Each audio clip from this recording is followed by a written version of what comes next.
Okay, today we're installing the upper crash bars on the Cfmoto 450 MT. Just before we go on, if you like the video, can you just give us a subscription, please? It doesn't cost you anything, helps me out heaps. But already unpacked it. We've got the two bars, left and right.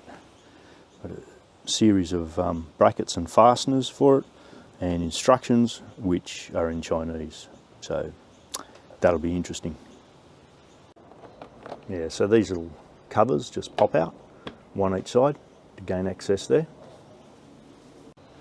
Then it looks like under here, this piece has to be removed, and that part bolts up into the frame. Bit hard to see there.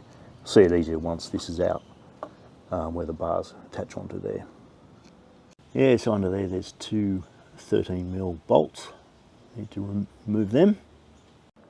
Yeah, so once you remove those bolts, that piece just pops straight out like that. Then this bracket gets bolted to those same holes where that little plastic piece just came from. So that's the piece there. I am not doing those bolts up because there's a bit of movement in it, so I feel that's probably best done last to give you some scope for attaching the bars to it.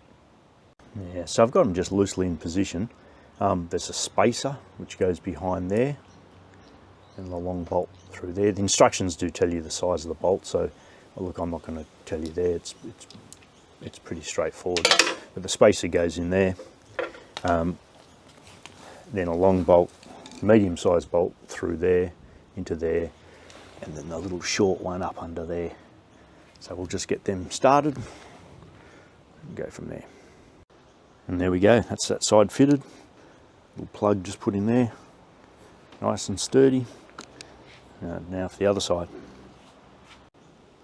Yeah, so there we go. Crash bars all installed. Upper crash bars, left and right.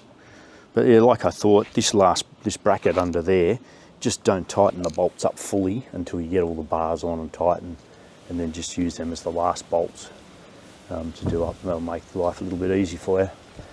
There you go.